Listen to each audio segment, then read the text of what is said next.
என்னடா அந்த செல்லு சுத்திட்டே இருக்குது? ஆமாண்டா, நெட்வொர்க்கே கிடைக்காம தலையே வெடிக்கிற மாதிரி இருக்கு. உனக்காவது தலை வெடிக்கிற மாதிரி இருக்கு, எனக்கு இதயமே வெடிச்சிடும் போல் இருக்கு. எம்மா ஏன்பா பார்த்தா படிக்கிற பசங்க மாதிரி இருக்கிறீங்க, இப்படி வீணா நேரத்தை கழிக்கிறீங்களே? ஹே ஓல்டு மேன், யார் வீணா நேரத்தை கழிக்கிறாங்க? நாங்க கேமு சேட்டிங்னு பிஸியா இருக்கிறோம். யோ பெருச, வேலையை பார்த்துட்டு போவியா? டேய், பெரியவங்களை அப்படி பேசாதடா. அந்த கிழவன் சொன்ன கேட்க மாட்டான். போயா போயா. இந்த டப் உடம்பும் மூளையும் சுறுசுறுப்பாகும். போங்கப்பா, போங்க போங்க. முதல்ல நீங்க போங்கப்பா, போங்க போங்க. வந்துட்டாரு பெருசா பேசுறதுக்கு. சரி சரி, இந்த மரத்துக்கு கீழே உட்காராதீங்கப்பா. அந்த கிளை ரொம்ப மோசமா இருக்கிறது போல இருக்கு. வேற எங்காச்சும் போய் இருங்கப்பா. டேய், நம்மளை கிளப்பி விடுறதுக்கு இந்த பெருசு ஐடியா பண்ணுதுடா.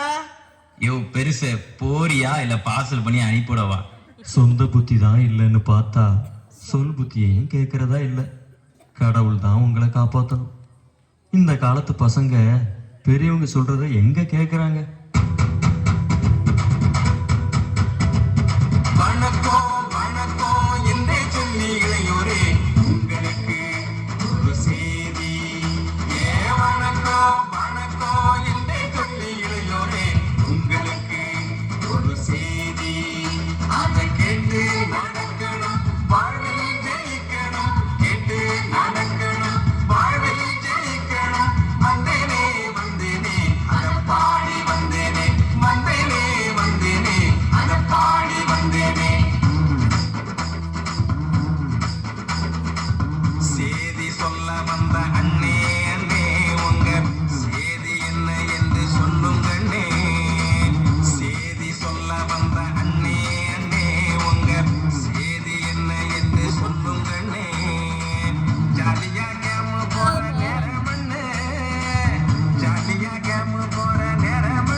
மூத்தவங்களோடு உறவாடுறதா?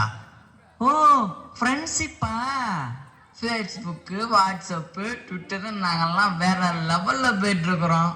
இவரு என்னடான்னா கிழவன் கிழவிகளை மதிக்கணுமா மிதிக்கணுமான்னுகிட்டு. பெற்றோர்கள் முதியோர்கள் என்ற வார்த்தையை கேட்டாலே எரிச்சலா இருக்கு. நாளைக்கு சாவ போறவங்கள்ட்ட போய் நட்பு வச்சுக்கணுமா? நட்பு என்னப்பா சொன்ன? நாளைக்கு சாக போறவங்களா?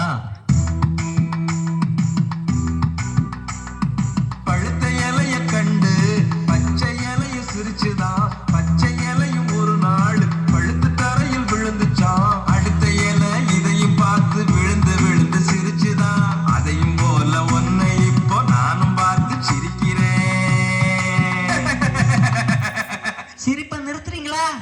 எங்களை பார்த்தா எப்படி தெரியுது?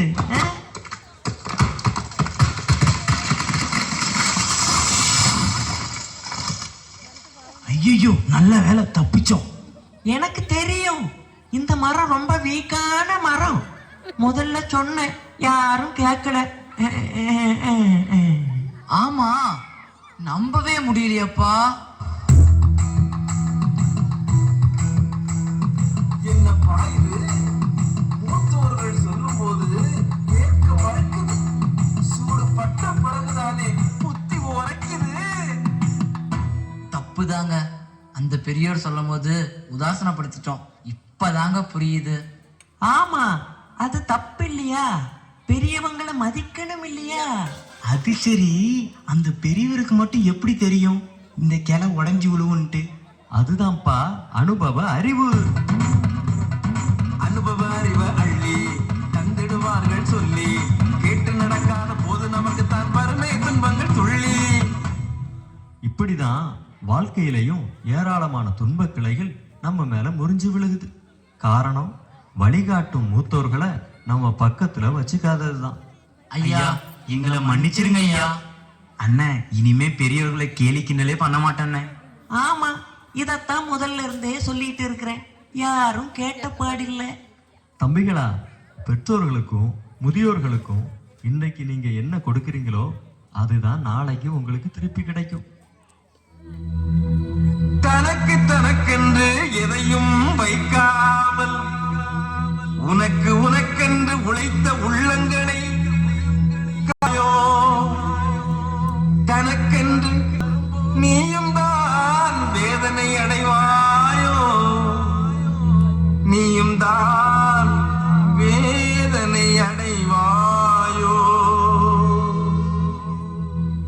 இளையோர்களே, நீங்க இளமையில எதை விதைக்கிறீங்களோ அதை தான் முதுமையில அறுவடை செய்ய முடியும். சரியா சொன்னீங்க அண்ணே. இனி எங்க வாழ்க்கையில மூத்தவர்களை மதிச்சு நடப்போம். அப்பாடா, இப்பவாது உங்களுக்கு புத்தி வந்துச்சே.